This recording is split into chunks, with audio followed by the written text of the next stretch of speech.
Next problem is Find the area. find the area of a rhombus. So once again, you have a rhombus. Again, this time, Sam, it's important for you to be familiarized with the property. Because this is another example of, okay, perimeter. Okay.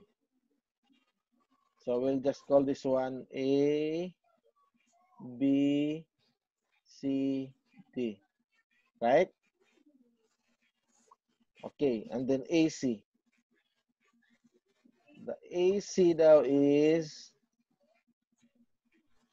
that's 8. This one is 8.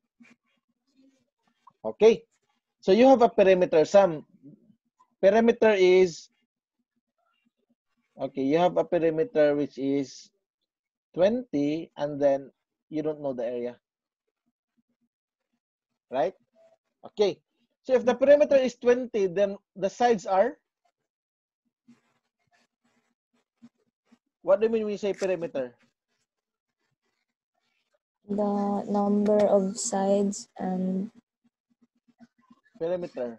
the Perimeter, number of no, perimeter is just the sum of all sides.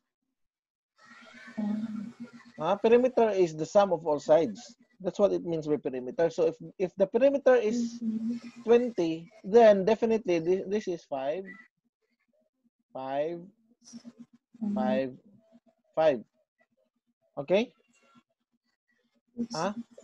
Because since the rhombus have equal sides, so you just divide 20 by 4, then that's the sides.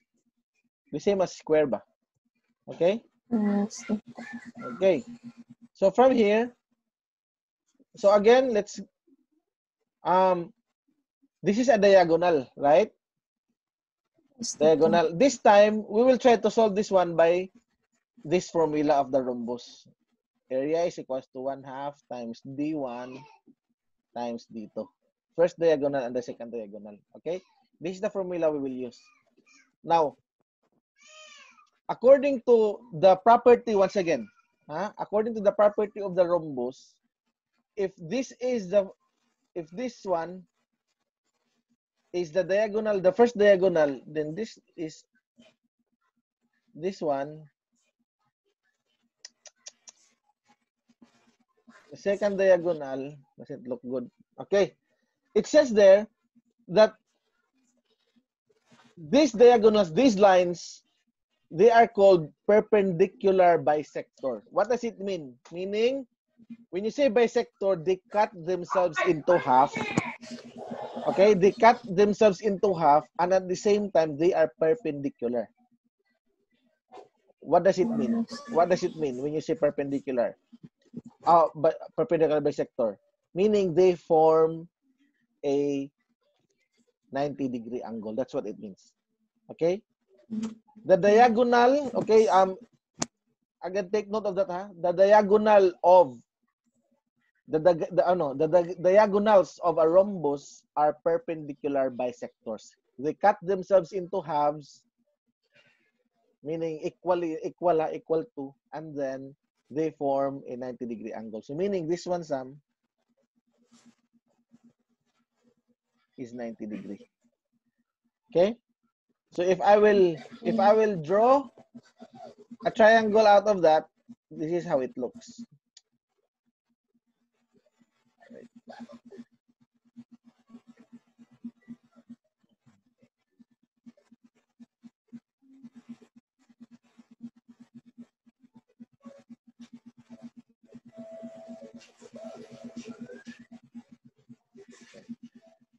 This is the 90-degree angle.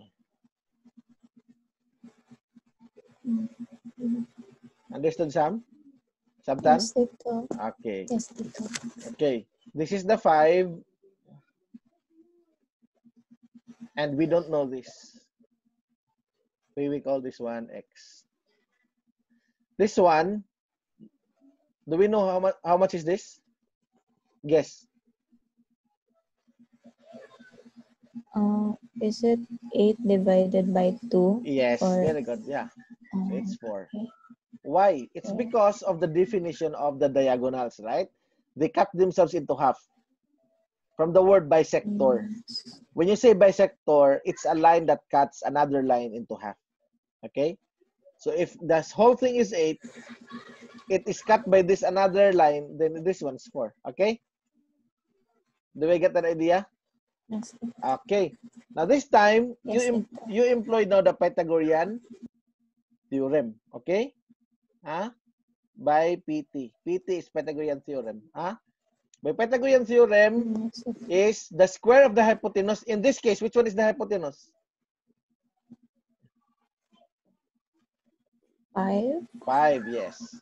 The hypotenuse is the one opposite the 90-degree angle, okay? So x squared is equals to 4 squared plus x squared. 25 is equals to 16 plus x squared. 25 minus 16 is equals to x squared. 25, that's 9, x squared. Get the square root of both sides. Then, x is equals to 3. You now have solved the x, right? So if x is 3, then therefore, if I'll draw the same parallelogram this time, then I have